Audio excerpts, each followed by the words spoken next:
and you today, Paddy. Connell had to pull out last night. He had a thing in work, and I'm very surprised because, like, he obviously predicted the Dubs to beat Galway, which none of us did.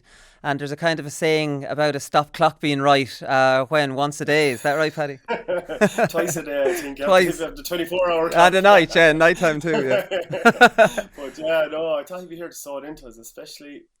Yeah, being from Tip now, at least we can actually give Tip some bit of praise now after the Clare win. But I think if Conn was here, we'd be in trouble. Yeah, we definitely would. We'll talk about Tip in a while because Tip have been completely overshadowed by the whole controversy around the penalty. But I want to give a huge shout out to Kildare under-20s.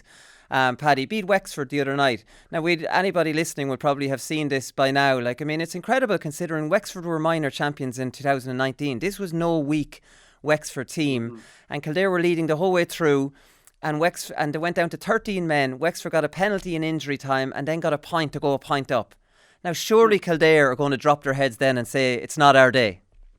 Oh, that's exactly what you would think, and that's what usually happens. When the underdog, they're all the way through, they're nosing ahead and doing everything they can. And then if the favourite gets on top of it all, especially at underage level, these are kids, essentially. And you're asking them to have the experience, to have that mental strength. So I think that's unbelievable. Probably a lot goes down to management as well.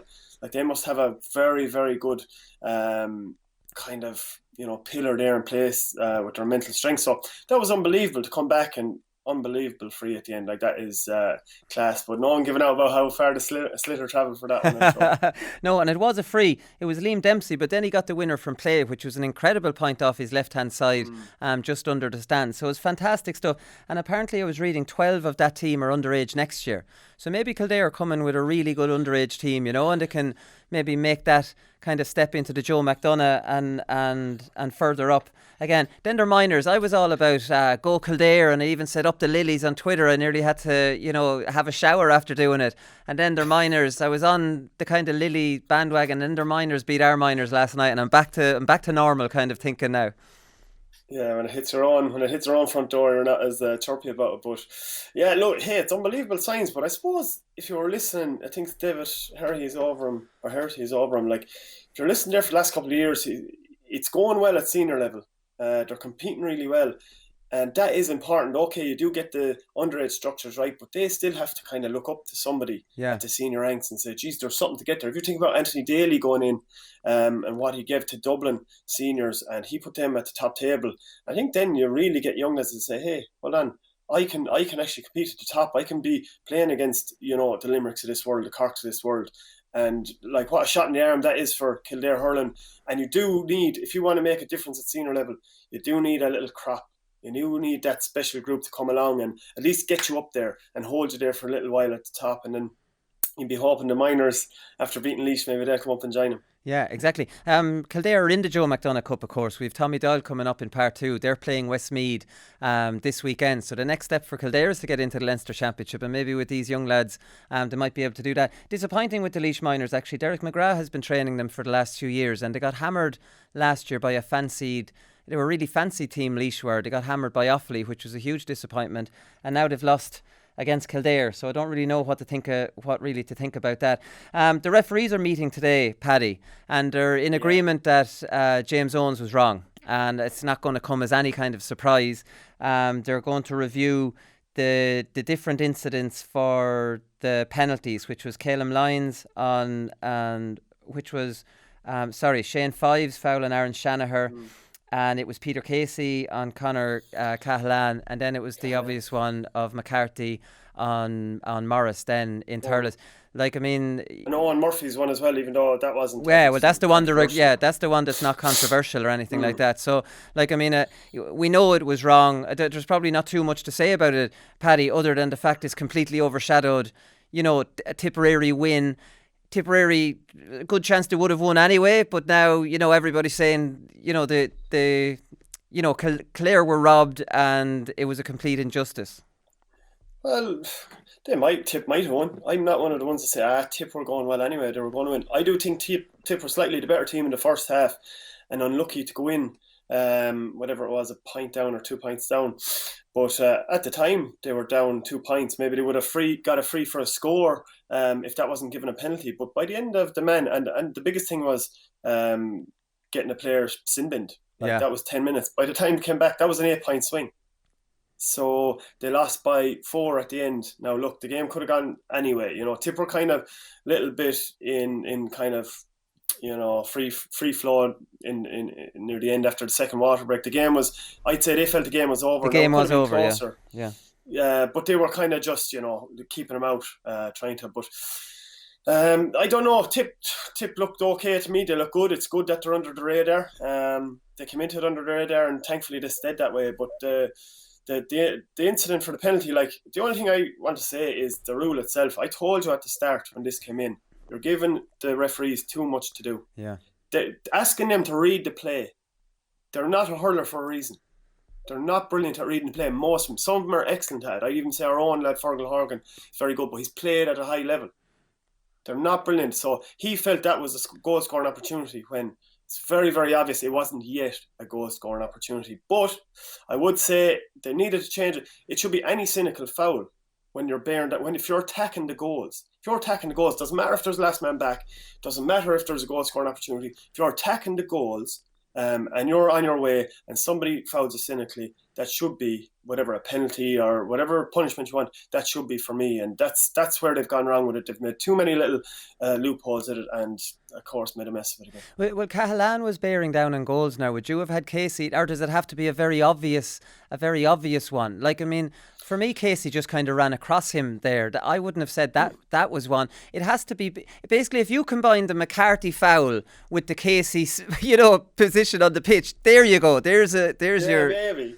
And even, being honest, McCarthy, I mean, he dived in with his hurley, right, okay. I still took him out, No problem, but had you a 5% chance of flicking the ball away? I've done it in the past. I've gone in and said, I have a 2% chance of getting the ball, but if I don't, he's going to be stopped. So at the end of the day, he had a chance of getting the ball.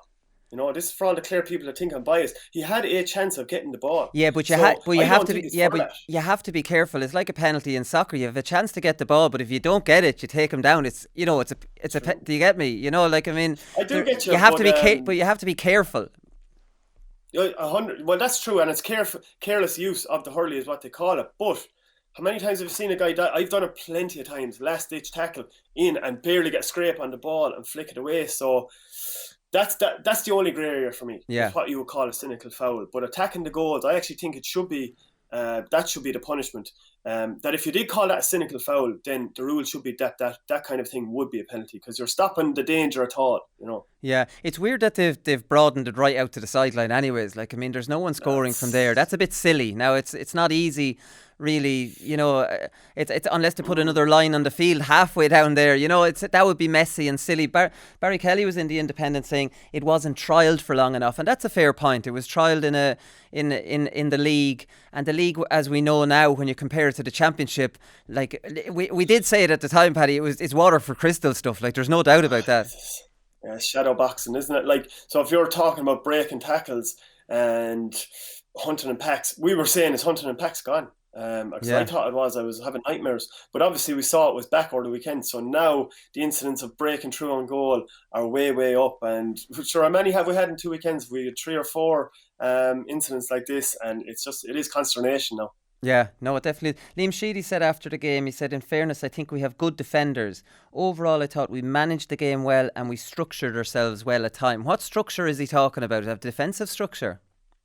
Yeah, well, I think he wants throughout his team. Like, I've talked about this before, and I wouldn't hide it. Like, I know one of the flaws of the Tip team. I know Liam has said it isn't, but like, we wouldn't be the fastest team, I don't think. Like, if you think about when I used to play, thankfully we had Garrod, Ryan, we had Lara Corbin, we had Bonner Maher in the forward line, who were good to chase around. The Shane McGrath, James Woodlock midfield. Yeah. 2 more speed merchants. Of course, I was in the back, so you had all your speed covered there. So you had an awful lot of fast lads, right? But that probably isn't there and hasn't been replaced, which is fine. That's the way it is. So they have to be well structured because the powers of recovery, if we get opened just from a simple puck out, I think our powers of recovery just aren't as good as other teams. It's fine. So, like, you could see, we played 2 on their puck outs, we played 2 inside, and so they had men out the field. So you saw the full back line get an awful lot of ball, and I'd say he was thinking for the most part they weren't opened up. from that position. There wasn't too many runners through the middle. So look, there is a bit to work on, because a couple of times that broke down and malfunctioned. But I'd say overall, Clare weren't running rings around him. So I think that's the object, and he probably feels they have the good hurlers if they can keep it tight to affect the game then and get the ball back. Is that with Limerick in mind, really, to let the full back line get it and make the pitch further out smaller, so the full back line will carry it forward, but there's there's a lot less space then when they actually want to give a pass. Is Liam Sheedy become kind of obsessed with how to? I won't say obsessed, but obviously they've taken 2 spankings against Limerick, which would really annoy Liam Sheedy. Yeah, you could say Limerick, because Limerick are obviously the top team, but I reckon you could talk about Cork in that situation. You could talk about a Wexford in that situation, a Waterford in that situation.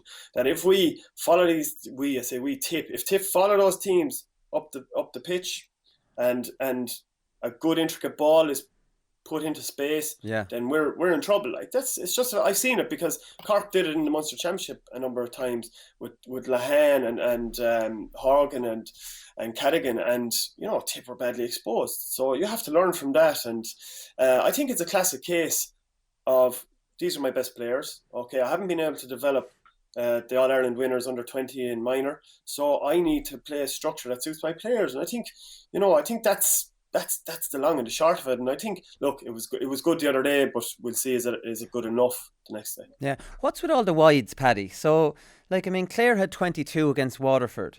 Limerick had 20 against Cork. I think there was 35 in total. Kieran Kingston said Cork missed 118. Galway had 11 in the first half against Dublin. These are the elite teams. Why do you think that is? Is this just they had 5 games warm up in the league? That should have their eye in, right? Yeah, well, look, what have they all in common? It was their first match of the year, wasn't it? Right. First championship match of the year. Yeah, but come here. They're different sports. If you look at it now, it's like a different sport. And add into that now, I suppose another thing I was talking about somebody the other day. It was the first time a lot of them had played with a proper crowd in a long, long time. And so if you think about the intensity, and this is why I talk about hurling's a little bit different to other sports, and I don't mean that in the snobby way, it's just like the factual way of that, the fine motor skills involved. It's like golf and soccer. If you were hitting a golf ball and you got it marginally wrong, it flies away or it spins away. If you hit a soccer ball wrong, it'll probably go in more or less the same direction it should have. So hurling is the same way. You're running at whatever speed. You have to clip the ball on the right spot for it to go over the bar, with a crowd roaring and a lad breathing down your neck, and knowing the importance of championship. And it's like a central nervous system reaction, and your timing is just a little bit off. It's like ring rust in boxing. Your timing is just a little bit off. And look at the 3 or 4 teams that had the wides. It was all their weekend. Now Tip were probably the only team without that issue this weekend. I don't think they had too many wides. But I think a lot of the Tip players are picked with their, that's their speciality, I'll say. Yeah. Speaking of the crowds, if any game needs crowds, hurling needs crowds, don't they? The games are a completely different ball game. The physicality was cheered. You saw it a lot more. Maybe there was a lot more, but I noticed it a lot. I noticed the hits. I noticed the tackles. Just from the crowd. I even noticed the numbers on the show from Monday having gone up because people are going to games and now they want to listen about it. It's a different ball game, isn't it? It is. It's the ebb and flow, and that's why we don't like the water breaks either, though, because the drama just goes up and down and up and down in a championship hurling match, and the crowd really gets involved. Whether it's a bad decision, and you see what the crowd were like at half time towards the ref, after the match to James Owens, they're just up and down, and as you say, everything gets cheered. And also, just say I take a sharp puck out, or I get a ball with my back facing the rest of the play in hurling, you can't relax, because in the other sports, in football, you have it.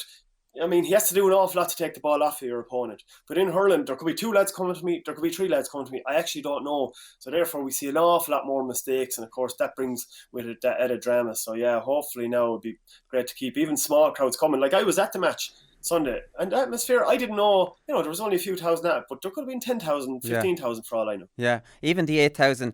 I remember watching National League finals and there's 20,000 in Croke Park, and you're like, this is a waste of time. It shouldn't be in Croke Park. It should go to a regional ground instead of this waste of time. And then there's 8,000 in Croke Park, and it sounded like it was full. It was unbelievable. Yeah. How we bloody shame. But Sean Flynn had a piece in the Examiner, and he's talking about all these wides and all these shots. So shots per match have gone off the charts. This was after the first weekend of hurling. There was 94 shots per match in the Leinster Championship, and Clare versus Waterford Munster there was 84 shots. Now, in the 94 shots in the Leinster Championship, it was two one-sided games: Dublin, Antrim, and Laois and Wexford. But just as a way of comparison, in the drawn All-Ireland final between Clare and Cork, which was an unbelievable game, the same as the first one. First one was probably better. It was really open, free-flowing game. There was 69 shots in that. You know, like, I mean, so you're talking about a huge, almost a 50% increase in that. Now, he's making the point that teams could be shooting tactically, right? So if you score, it's great from the shot. If not, we have a chance on the puck out, right? So he has details here. In 2020, Limerick scored 138 off the opposition's puck out, and they scored 228 off their own puck out. They're scoring more off the opposition's puck out than they are off their own. So why not just take a shot? If it goes over, that's great. If not, let's nail it. Now, Sean, like, did Statsman with Tipperary before? Like, is he overthinking this theory, or is the increased shots just kind of, you know, a result of teams dropping off and all those other things we've talked about on the show? Yeah, I would think it's more of a result. Now, there's a couple of factors in it. You shoot from where you have space in hurling or any field sport. You get your score. You rarely get your score when you're under a lot of pressure. So whereas there are least bodies now, it seems like you're on 65-metre line. So you're looking up. The other team are sitting back into the pockets of space that your full forward line are in. So am I going to try and pop it into that small window of space, or I'm actually on my own here? This ball will travel and I'm going to take a pot shot. And obviously the sensible thing is we're well set up going back to it in. So I think that's an awful lot of it. If teams weren't sitting back as much, I think you'd see guys winning the ball around the middle of the field, under pressure around the middle of the field, and then getting the ball into their full forward line where they know the damage is done. So I think that's it. I also think the other thing is, if you're in a forward line and maybe you have the ball and you're running out towards the sideline, if we think of Dan Morrissey or Grod Hegarty, we often see them winning the ball and spinning out to the sideline. Well, there's probably not a lot of options on if there's guys trailing them. And I think the whole thing is, right, I'm accurate. I may as well have a pop here because there's nothing really on. If I turn back, I might be turning back into three opponents, three Cork guys. So I think they have the mindset of, yeah, I'm fairly accurate. If it goes over, great. If it doesn't go over, it's gone wide. But we're such animals on the puck out that we think we've a better chance of actually winning back that ball than if I try to play 3 or 4 intricate passes, or heaven forbid you're turned over in your own forward line, and then you're very, very open going back to the other end of the pitch. I think that obviously what Limerick have scored off the opposition's puckouts is a reflection on how they're able to zonally mark. Their half forward line drops towards midfield, or midfield drops towards that. Like, and then you have the opposition puckout. I've spoken about this on the football show, and I'm completely against short puckouts or short kickouts when there's a press on, because it's too risky and you're just giving it to a fella under pressure, and now he's to work it out the field, and if it goes wrong, there's a good chance that, you know, it's definitely a score. And I'm like, for weaker teams in football, get it as far out as you can. At least your backs are in position.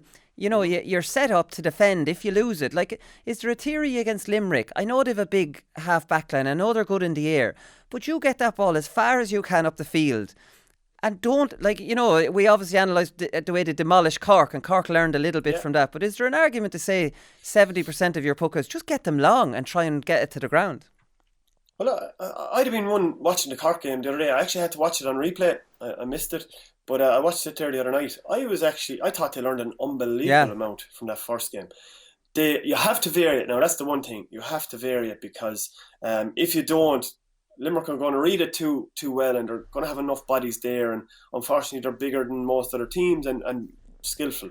So right, okay, if they know where it's going, you're in trouble. But I thought they varied it very well. They went to the full back line, but the full back line didn't try and do too much with it for Cork. They brought their men back, and they might have had a pass or two, but they tried to get it up the pitch again, unlike that first day in the league when they were swallowed up. They went to midfield. They did what I was trying to but what I was advocating for on this show last week, which was, if you're hitting it long, at least hit it into the space, even if it's not onto the grass, into space where you can't have Kyle Hayes just taking 3 or 4 steps of a run up and jumping to catch it. The only ball caught clean, I think, was Diarmuid Burns caught one on Cahalan in the first half, and that was absolutely unbelievable. Yeah, and Harnedy just climbed up over it. Yeah, Harnedy caught a couple, didn't he? Harnedy caught a couple because they weren't allowing Limerick to stand under it.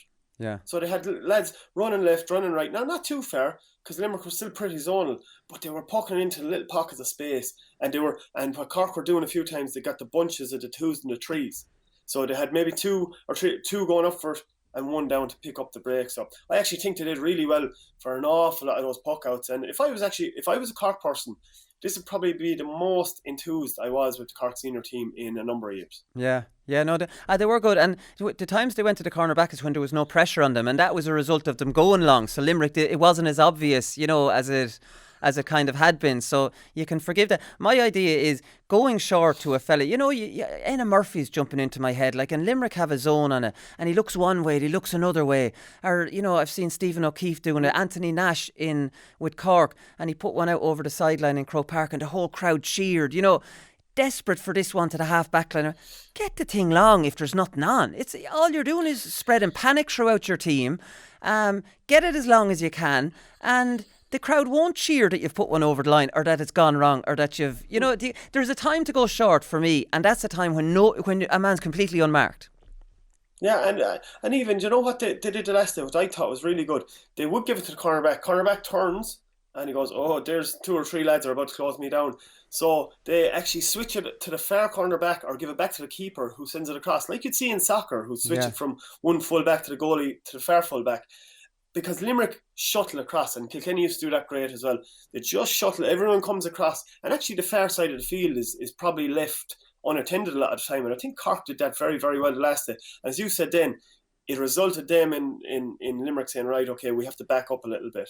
They knew that they hadn't the proper swarm on that they had other days. And of course, Cork had a few turned over, but I think you can't play this game and get every one of them right. But they did enough to unsettle them. And I don't think I've seen the Limerick backline less dominant from that primary possession as they were the other day. Yeah, that's a good point though, and that's really good pressure. And you wonder sometimes how Kilkenny can have so many lads around the ball and stuff. There are fellas free the other side, because say a wing back gets it, his man's marking him, the centre forward will go over and double up, and then the wing forward on the other side will come into centre forward. So there is a wing back on the other side free.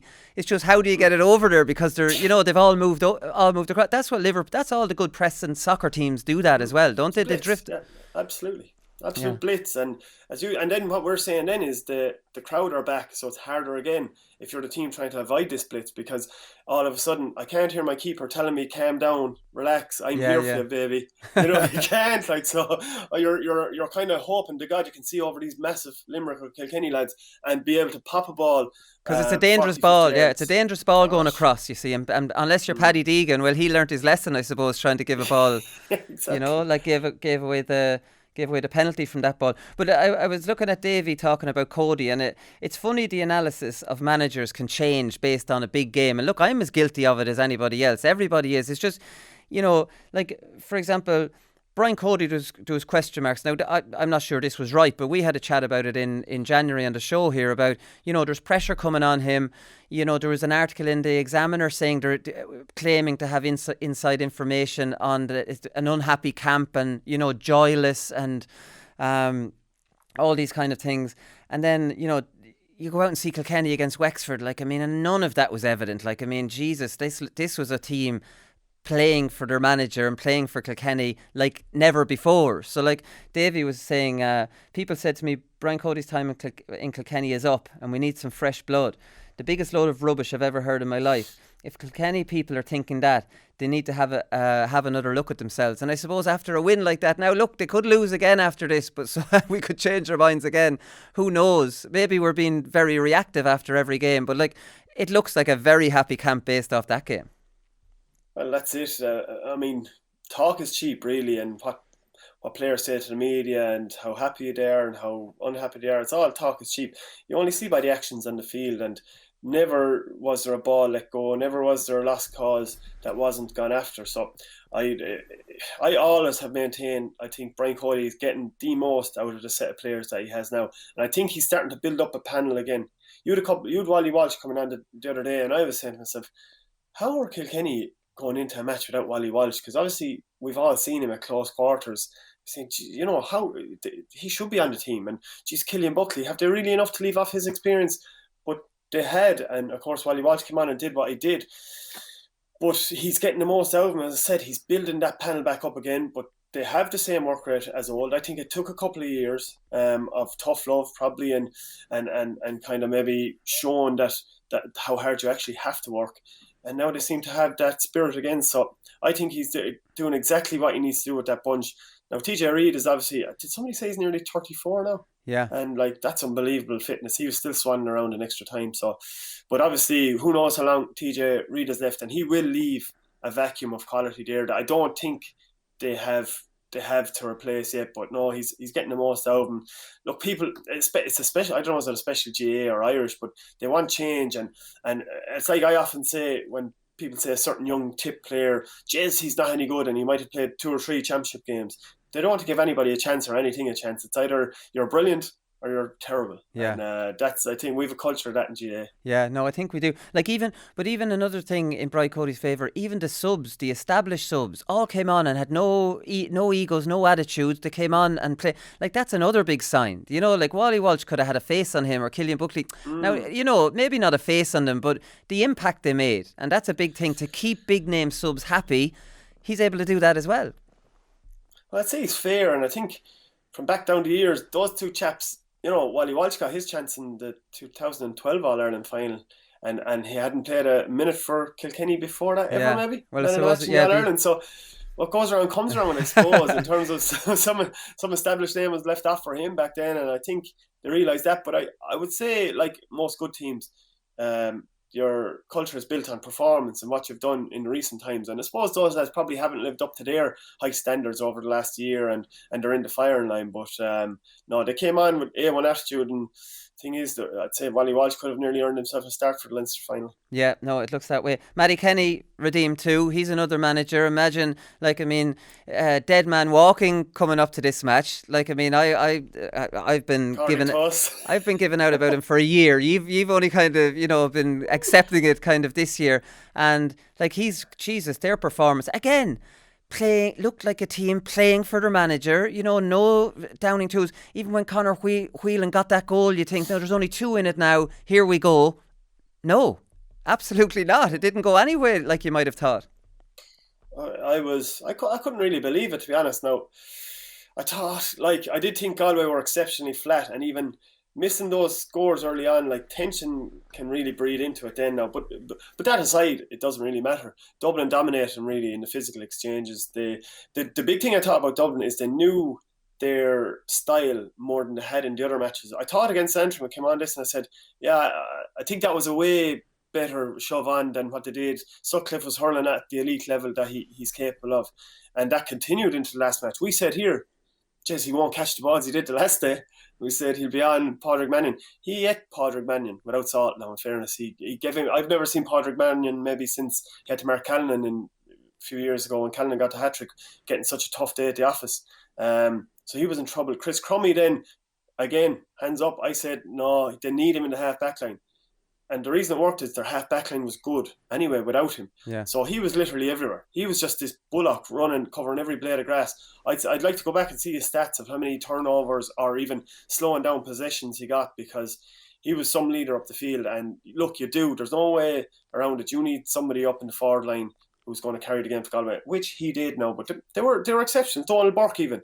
To me, I think he's a very good player, but I think he really stepped it up. And to me, he's like a kind of younger Noel McGrath in that he gets the ball, he picks the right option, he knows where to twist, and of course he's very, very accurate. So, no, kudos to him, and I suppose apologies to Matty Kenny, is it? Oh, definitely apologies to Matty Kenny. Quick one here, actually. Donal O'Cusack on the Sunday game said that Ronan Hayes, he showed, you know, that the eye analysis. I always laugh when I see that. It's like a computer game, as if you can't say, look, Ronan Hayes is looking here. You actually have to do the laser thing to actually, you know, give you a visual of that, the fact he's looking. Like, I mean, just saying it isn't enough. He seemed to be out there already. It's not like he went, I don't know, maybe the camera didn't pick him going out, but he was looking around to maybe see Crummy coming on a charge. I'm not sure what to think, I was hoping Connell would be here today to say, is that something Dublin might have worked on? Well, do you know what I felt about it now at the time? I didn't look at Donal Cusack's analysis of it.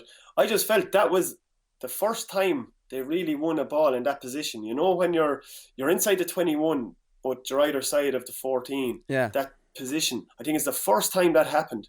The Galway backs, had played all their hurling out the field, outside the 21. There was no deep runner really. I thought it was the first time that Crummy or Sutcliffe actually got through the middle and gambled and went. And they completely switched off. And look, come here, to me, you get the ball in that situation. If you're not looking across the goals, then you're not an inter-county hurler, like. So he did, and it was a great ball across, but if he had not seen him and just shot for a pint, I'd be saying that's some of the worst forward play you can do. Right, okay, but it was a sensational ball. So maybe, for example, Donald Burke, centre forward, drift to the side and stick one across. So maybe I'm falling down on the thinking, Ronan Hayes, you clear the full back out of there. I'm starting to think maybe this was something that they might have discussed. Maybe they were discussed. Well, look, if you think back on Matty Kenny when he was with Coola, he had Conor Callaghan playing in the 14, but he, I would say, never received a ball in the 14. Yeah. So it was always to the right or the left. I saw an awful lot of them play that time, and it was always out to the side. And of course, if you can pull the full back out of there and you have strong athletes coming through the centre, then you are going to cause a lot of hassle. And of course, Ronan Hayes always gives the danger that he'll take you on. So you can't actually sit too far back off him. You have to follow him. Powerful. Yeah. You have to go with him. He's powerful. If he gets around you, you're in trouble. So yeah, but it was funny. It was the first time they actually got into that position, and it was probably without that goal, might have been an awful lot closer at the end. Yeah, it was a brilliant goal. Another manager then that here's this common denominator here is me. I was talking up Shane O'Neill. I was comparing him to Jim Gavin last Thursday, and now after a terrible loss, and then I was reading like his championship record: played 5, lost 3, won 2. Now, he's lost against Kilkenny going in as favourites. He's lost against Dublin. No shame in losing to Limerick. They played well. And now I'm starting to doubt Shane O'Neill after one loss. What's going on here, Paddy? It's all over now for him. So where he was kind of humble and he was kind of yeah, like a secret assassin. Now he's uninspiring to a group. I think they'll just be so disappointed with how they played. Like, it was just... Now, they hit a lot wide, which says to you they had a lot of chances as well. They had a lot of chances. Yeah. So there's no getting away from that. So it should have been a very close match. But regardless, did they play well? No, I'd say they'd be ultra disappointed with some of the players. Like, Pádraig Mannion, I've already said it. And it's only because we hold him in such high esteem. He's a great player. Didn't live up to his bill. And Fintan Burke is a great young player. Didn't hurl well at all. And maybe Whelan was one of the only guys in the forward line that carried the can for a team. Like Concannon, Jesus Christ, I'm sick of building him up on this show, and didn't get anywhere near a ball, which says an awful lot for the Dublin backs and how brilliant they were. But yeah, that's disappointing. I suppose I wouldn't like to be the team to play him in the qualifiers next now. Well, shouldn't. Now this is the real sign. If they have another bad performance, they actually haven't a clue where they're going. Yeah, they definitely. And is the Daithí Burke centre back thing? Like, I mean, he's persisting with this. How did that go? Like, his distribution looks okay. Distribution's fine. It's always going to be a kind of a medium to short distance distribution. Yeah. Because he wouldn't be the finest of strikers. Better than me now, but he wouldn't be the finest of strikers. Look, I still think Daithí Burke was fine. Gerard McInerney did fine for the most part. I don't think that was their problem, you see. So he's not gonna. If you don't hit a 50-50 ball to Daithí Burke, like, that's when he's really at his best. Like, you see him marking Callan or whoever in the start at the edge of the square. He's coming out like a train, and he's so physical, and he's pretty quick, good in the air. So that's where he's going to start dominating. But Dublin didn't really let them do that. And especially when you're going man marking or playing him out the field, well, then you're not going to just lower puckouts down on top of him in the top. And Dublin did a good job of that as well. They bunched in the middle, they broke to the side, and they hit to space. And so you never saw the Galway backline really comfortable with what was going on in front of them. Yeah. Is that why they've moved him out to centre back? Because no one's pucking ball on top of him anymore, and he can't do that inspirational stuff. Like, I've Tommy Doyle coming up on the show in part 2, and I'm going to ask him that question. He's in at full back, and I'm sure he doesn't get the same opportunities to catch as before. I'd say they don't. They certainly don't. And maybe and looking at Dublin, like, I would say Shane O'Neill comes across as a manager who is going to look at the other team and see, okay, this is our best way of playing against them. So I'd say he probably felt that Gerard McInerney would be fine inside when the ball wasn't going to be going in. That was going to be more short around the half-back line. And Daithí Burke is a centre-back. But he's played there before. I actually think Daithí Burke doesn't look like the same player he did a couple of years ago. That's not to say I don't still think he's really, really good. But I don't think he's the same phenom that he was in terms of literally throwing guys out of the way. getting the ball up, throwing another lad out of the way, and setting the whole team up. I do look. He's played a lot of years running football. He did well on Callan last year, though, didn't he? In the Gaelic rounds. Yeah, he 100% did. But that was again, a fullback. Shamey's probably not, and he's fullback. His more natural position. But I just still don't think. I still think even the Leinster final last year, the All Ireland semi final. In sometimes I would say, geez, he's hanging in well there. Whereas before it was the guy isn't even getting near the ball. Whereas now he's kind of making last ditch flicks away and stuff like that. But I just see that I don't think he's the same phenomenon. Like, what was he, 3 or 4 All-Stars in a row? Like, unbelievable. That sometimes, you've played so much hurling that you just mightn't be at that level that you are. Well, like, I mean, he obviously would struggle against Limerick because they never give you a 50-50 ball, and he thrives on 50-50 ball. That's what he's an animal. Like, that's what he wins. That's the brilliance of him, and that's what gets the crowd going. When that's taken out, and now it's been given the advantage of the forward, like, I mean, it's not easy mark forwards with space that are getting good ball for anyone. It's horrible. Yeah, I mean, it's. I actually think Cork did very well the last day in terms of, like, usually your half back line just sits. I thought they man marked in a way, or certainly kept really close instead the wing back of stage, sitting back. Yeah, and even I know Keane Lynch got on ball, but there was a good few times he would have gotten more ball, and Coleman was up his backside and showed a lot more grit than he'd usually show as a hurler. He's more classy. But I think, Daithí Burke, if they were to play Limerick, maybe it would suit him because he'd be on one of those big wing. Maybe they put him wing back and put him on one of those big boys, and then they're always going to get a certain amount of high balls out. So I think that actually probably wouldn't be the worst case scenario for him. Yeah, maybe under a puck out. Come here, there's one big game. There was the big game of the weekend. There's plenty of big games for everybody. There's Joe McDonagh Cup, and there's Christy Ring, and there's Laurie Marr, and all sorts of games. But the big one this weekend is Antrim and Laois. It's in Parnell Park. Like, I mean, this is a ticket into the qualifiers to play Wexford, Cork, Galway, Waterford, a big glamour game.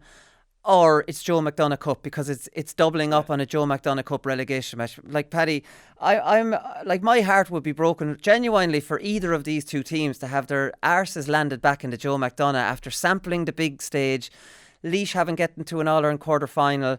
Antrim after having a good league. I would feel less sorry for Antrim, if I'm being honest, and that's even if I'm trying to pretend to be neutral, because they've only come up. But Laois, all Laois's progression would be gone out the window. It would. You'd wonder, sure, look, you have to have your structures and all that in place and how many is in it. But you'd nearly love to see that if a team was competing at the Liam McCarthy, that there's some sort of dispensation put in and say, right, okay, you're keeping within X amount of scores of teams. You're obviously competing well. We keep you there. And now let's try and get another team up competing again. But it is disappointing to see him go, because I know it used to be like if you're playing Laois or you're playing Antrim, it was like, okay, how much are we going to beat them by? But now I think you actually have to plan to play these players, and getting a kind of a profile themselves. Like, I'm getting to know the Antrim lads, whereas I didn't, perfectly honest. I wasn't watching the lower level matches before, and I can appreciate a lot of the skill they have. And I think I feel sorry for them because they really underperformed the other week against Dublin. Like, I really think there's a lot more in that team. But we will see. Like, Laois, it's difficult.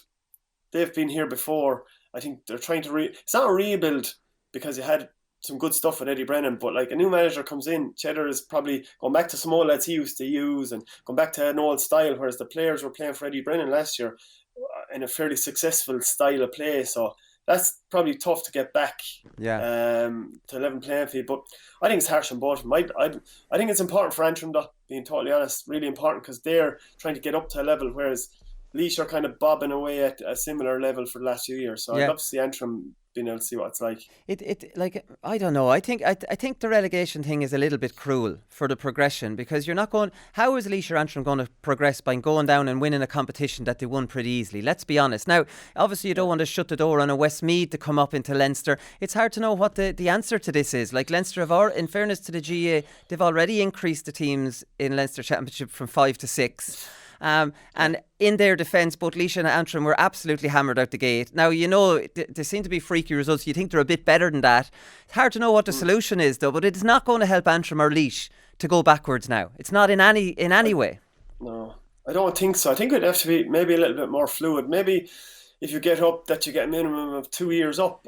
I don't know. That's Yeah. possibly a reach, but at least it gives you that first year to say, oh, that's the level, right? Okay, I can see what the level of fitness that guy was, the tactical, why it's important. What Cheddar or Darren Gleeson are saying to me about this tiny, minuscule tactical change that he wants me to make to my game, and until you get punished by that at a higher level, some people won't take it on board. Like they don't, they won't take that on. So I think they've done well to kind of make the Joe McDonough and the Christy Ring and that, to try and make competitive groups.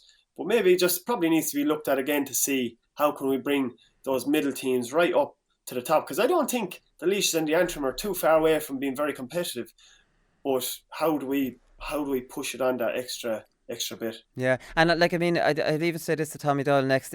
The other side of this is that if a Laois or an Antrim doesn't go down and make the Joe McDonough Cup competitive, how are those teams going to progress? Because I see since they've gone to 6 and both Antrim and Laois are in the Leinster Championship, you look at the Joe McDonough Cup groups and it doesn't have the same. I don't know. I don't seem to have the same interest in it as I maybe would have. I wonder about the leagues. Like when I started playing, it was about 08, 06, 7, 8. You'd always play a couple of teams that were, below the level of the top guys. So you'd have bigger groups. You could have 2 groups. But the bottom 2 or 3 teams would be, of a lower standard. So even if you had that where they were getting that competitive action, and actually what happens is the top teams get a good chance to try out young players as well. So it's that type of mechanism, and so everyone's kind of winning that way. I used to really like that way. I got my chance against Laois. My first start in a league was against Laois, and did fine. And it was a good match.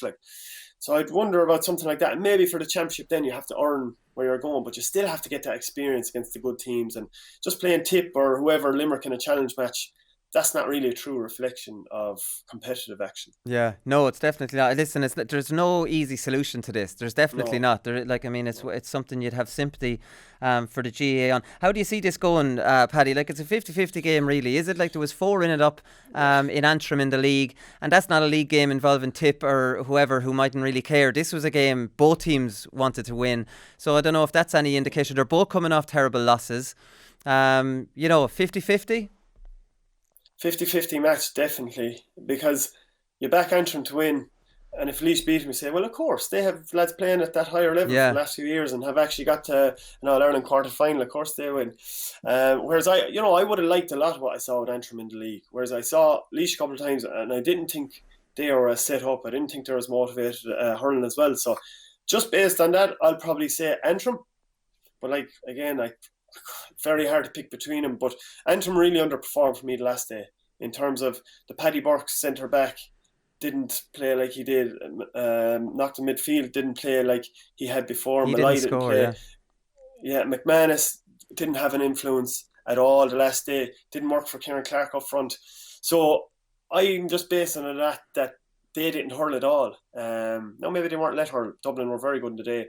But I'd say there could be a kick in him this weekend. And look, I think Darren would be good to pick a team up as well. So I'll just say Antrim. I think you're thinking of Naughton. I think... Naughton, sorry. Did I say McNaughton, did I? No, McManus scored 6 from play off Liam Rush. So he was one of the few that did play well. Oh, sorry. Naughton was the kind of disappointment a little bit, I think, in midfield. Because he had played... Sorry. Yeah, Naughton plays centre forward or midfield, but he was midfield the last day, and McManus was on Liam Rush and got 6 from play. They're the big ones. The Antrim midfield and McManus for me they're the big dangers that Laois need to tie up. So whatever they can do to stop them. Obviously Clark is very good up front as well.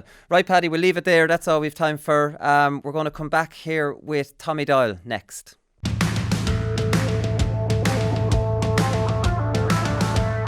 Alright, so Westmeath are in Joe McDonough Cup action this weekend against Kildare, and Tommy Doyle joins us on the show. How's it going, Tommy? Good, not a bother now.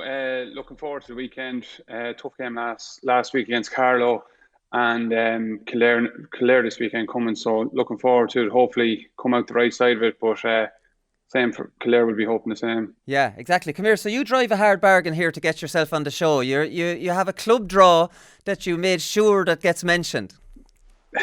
Yeah, so look, I'm doing a good bit of work myself. I'm part of it. So it's a kitchen raffle draw for a kitchen that's worth up to 30,000 in value. It's an association with Derivar Design and 92 North, who are two local companies. The Peter Collins, the guy that runs it, is a club member of ours. So we're running a raffle for it's a brand new in-frame bespoke design kitchen, whatever you want, furniture included.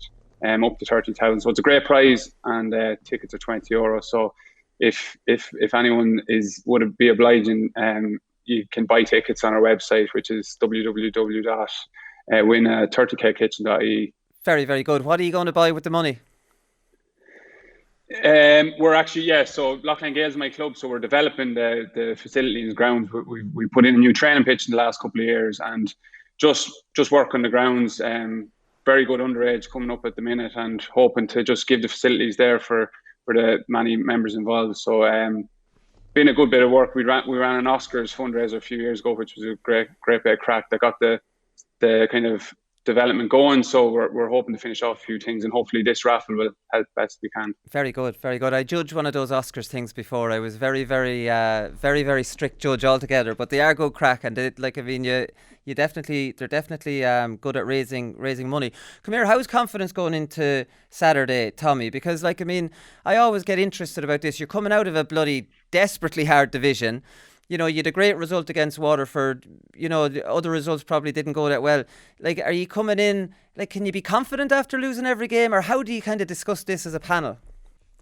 Yeah, so a lot of people are saying, I had a couple of phone calls after games, and to be honest, I felt like people are having a bit of sympathy for us. But look, the mood in the camp has been good all year, and we've done a good bit of work during the pandemic with a guy called Declan Coyle. He's the author of the Green Platform, and it's kind of up to ourselves to make a choice. Look, we want to be in Division 1. We're delighted to be there and playing those top teams, and you wouldn't have noticed probably if you went down to train the Tuesday after some of these tough games, you wouldn't notice that we were beaten at the weekend. Cork was probably our toughest beating. I think we conceded 7 or 8 goals in that, but if you came down to Tuesday for training, everyone was mad to go again and look forward to next week. So it was great to have games week on week. We probably hadn't time to dwell and worry about what happened last day. We're just looking forward to next day. So it's been good in that aspect, playing against the top, playing in high intensity games, and hopefully being able to bring that back to Joe McDonagh. So look, we've enjoyed our time there. We still have one game to go to play Laois, and look, if we win that, we stay up, and that's our plan, hopefully. Well, that's it. And I think, isn't that game before an All-Ireland semi-final or something? So that'll be a nice experience. Is that relegation match going to be before one of the All-Ireland semi-finals, am I right in saying? There is a preliminary, I think, fixture for that. Not too sure. It probably depends on how we go on Joe McDonagh. So and how Laois go next weekend against Antrim. So we'll see what's to come. Yeah. So you're going back to in a way it's a big advantage that you're in Joe McDonagh. The sooner you get out of it, the better. I'm sure you're saying you're stuck in it for 3 years. You lost the first 2 finals, and then last year didn't go so well. I'll get into that with you in a minute. After playing at that higher level, surely when you go back to Joe McDonagh, you'd be hoping that your speed, the speed of thought and your touch and all these things will be at a really good level. Yeah, well, that's it. You're trying to take the best things from it, and I think the big thing is just to have that mental strength throughout it. I think we've shown it so far. Look, the season is long, but I think we have kept our heads throughout, and we've performed in games, and sometimes we haven't. So we've built on every game. Maybe the first game against Galway, we had 20 minutes, 25 minutes, and we started to struggle, and we probably extended that period of how well we were going in games till the Limerick game, I think, when we went 50 minutes that we were well in the game. So look, we'd be hoping to bring that into Joe McDonagh.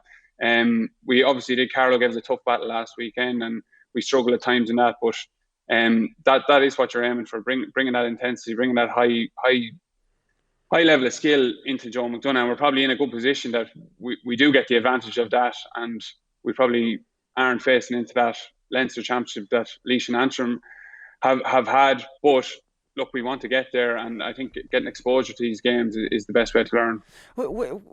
I don't know. I was talking to Paddy Stapleton about this just before, or in part one, and we're talking about the Joe McDonagh Cup. I don't know about you, but did it feel like there was more interest in it nationally a couple of years ago? Like, did losing a good team out of it, to put 6 in Leinster and 5 down into the Joe McDonagh Cup, is this just me, or have you noticed that yourself? Probably have noticed a small bit. Just I think that the teams were so close to each other at that time. Now Laois and Antrim have kicked on a bit.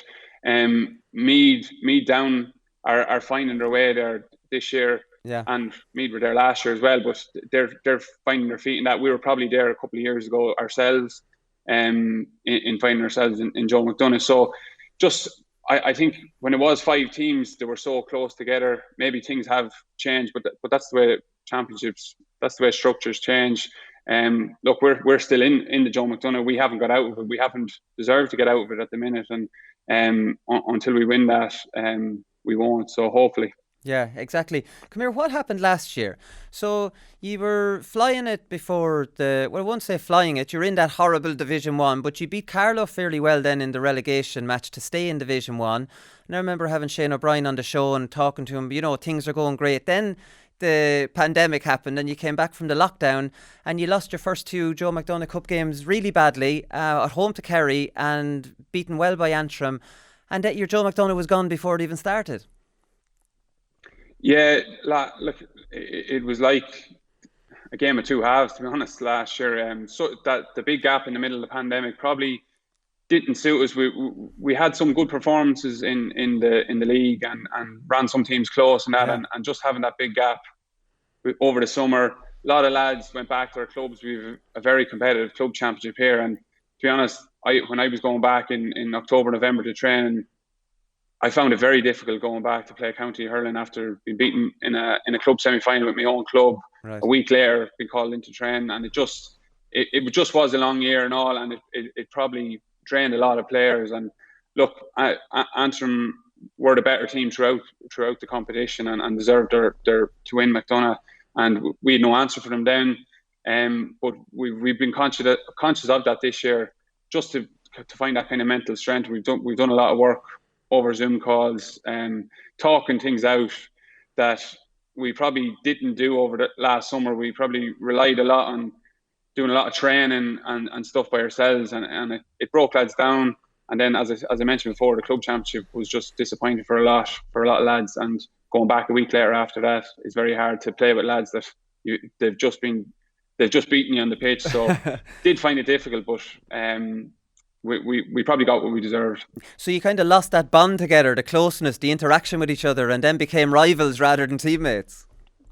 That's probably it. And look, we're not the only county that had the same structures, but I just felt we did find it very hard. Me personally, I love going back to play a county, but it was probably one of the first years realising such a break off, such enjoyment with my own club back playing, being there for the very first training session of the year, and having 30 or 40 lads down in the club hasn't been seen for us for a long time. So it was just so enjoyable, and then just when it ended so quickly was so difficult, and then just getting a call, then we're county training on Tuesday or Thursday, and just being deflated. But look, that's the way it is. We couldn't do anything about a pandemic. We tried our best to keep things ticking over the summer, and probably went overdrive, and we didn't last the pace till November. Yeah, come here. You're a big traditional full back. How are you finding the way the game is changing now? So we were talking about Daithí Burke in part one, and 50-50 balls were his forte, and they're your forte as well. Are you getting as many catches in a game, or how are you adapting to that? It is difficult. The new rules aren't helping any defenders in any way, and look, the way hurling has changed. I haven't caught many balls in many games now. I've dropped a few, all right, but you don't get the exposure of that long ball as much. Teams are a lot cleverer. They're finding ways to break down defences, and some parts of it have become a possession game, and probably afraid to hit that ball straight into the full forward line. So look, there is changes and it changes from week to week on how teams prepare. It has, as mentioned before, it has been difficult for defenders. Forwards are so, I think it's gone so physical, and in regard to speed, players are so balanced now, and if you touch a man now at full speed, you're probably going to foul him. So it has become as difficult as ever to turn the ball over. So you've probably got to win it out in front, but when the ball coming in is more possession based, you don't get those 50-50 battles as much as maybe 2-3 years ago. Yeah, at that point you've noticed the drying up pretty much in the last few years. Well, I don't know if it's just me. Maybe teams are getting to know that my strength is probably my height and size, so I don't get too many of them handy floating balls in as much as. So look, that's it. You just have to adapt your own game to it, and probably take the credit that you're probably getting respected by your opponents, that teams are trying to play around you. So you just try to adjust yourself and hopefully do the best you can do for your team. It's not just about your individual performance. So just try to help the team the best you can if you can't get into the game. I think Brian Corcoran, I did a tribute show with him over the lockdown, and he said that when he came back in 2003, he said, I'm not playing centre back. They don't puck the ball to me at centre back anymore. So he's in playing club games and he's completely out of the game. So he wanted to go to full forward just to be able to catch a few balls.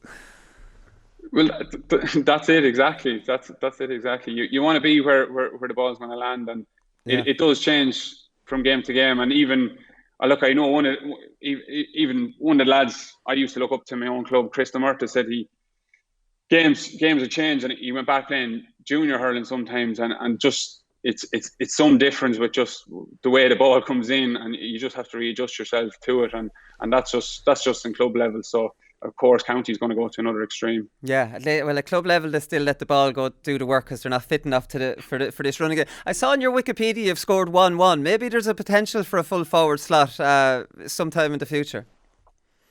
Yeah, I think I got that on my debut actually. So really? I was roaming up the field from wing back, but look, I played forward with my club many a time as probably that defensive forward you mentioned. You've a lot of lads been talking about, so I might call on that at some stage. Look, the forwards get the glory a lot, so it'll be enjoyable to play a few games there. But look, enjoying hurling at the minute. I've kind of changed myself out to centre back in the last couple of games, so a bit of freedom there as well. So you probably head in that direction.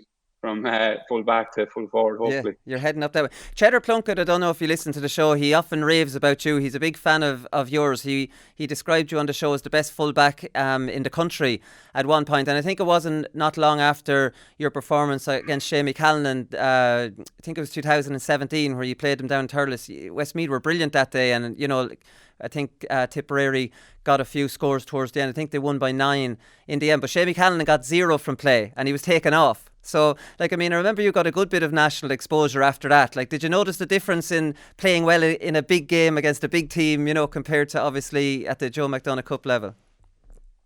Yeah, look, it's every game you have a new challenge, and look, that probably hasn't helped me, Cheddar, talking so much about that, because teams are realising that you don't hit the ball into me. So, You do get caught out on that, but look, Joe McDonagh has his challenges as well.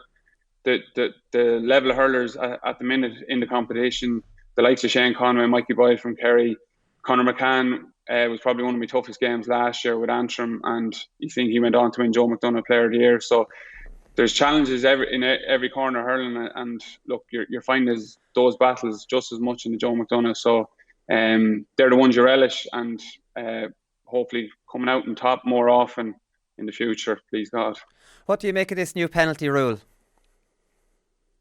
Look, I kind of mentioned earlier, it's difficult for a defender, but when the game's just gone so high pace, what do you do? Do you let someone kind of walk through for the goal?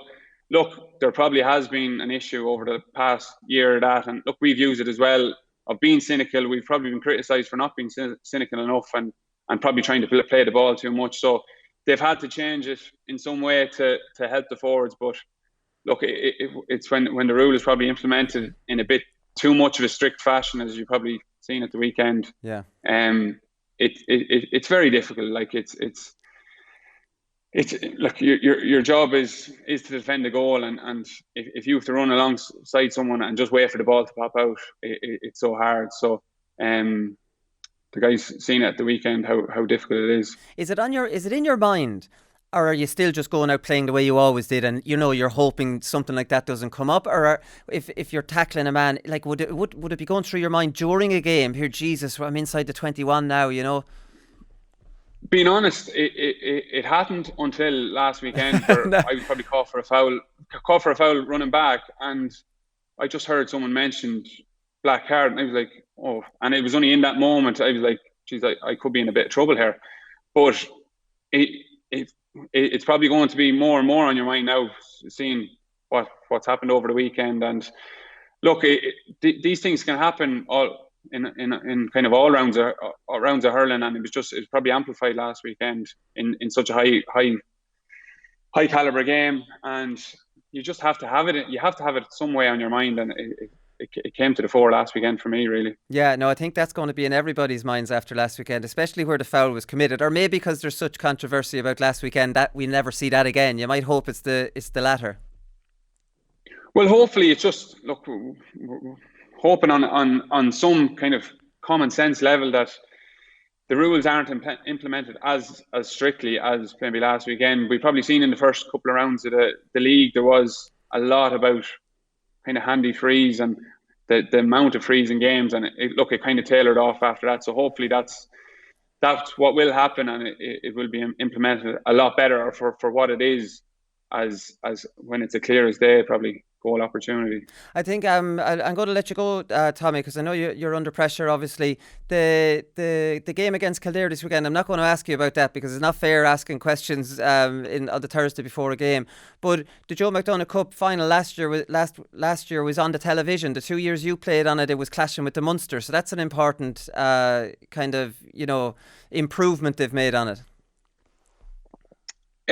Yeah, look, it doesn't, to me, look, from my opinion is, look, it doesn't really matter to me on TV coverage. I hopefully anyone that is close to me and cares about Westmeath hurling is going to be in Croke Park if we get to a Joe McDonagh final. So look, I don't think it worries too much on players that are going to play in the game. Obviously it'd be nice to see it on television, on the highlights when you get to those games. But look, the atmosphere in Croke Park on the 2 days we did play there was massive, coming in with a Leinster crowd of Kilkenny and Wexford coming into the ground near the end. Now look, we didn't get out on top at that stage, but you're getting the exposure to those kind of hurling fans as well. And being in Croke Park, every player's kind of dream when they are a kid. So not much complaints about the TV coverage. Look, the TV are going to do what they like, but players just want to play in Croke Park and play in front of those crowds. Yeah, exactly. Well, come here, I won't keep you any longer, Tommy. Best of luck against Kildare at the weekend, and hopefully we'll see you back in Croke Park for the final. Thanks very much. Cheers. Great stuff from Tommy Doyle there. We'll be back on probably next Thursday because there's no matches on television this weekend, so we won't be doing a show on Monday. We'll be back next Thursday and we'll preview the weekend's action then. So we'll talk to you then. Good luck.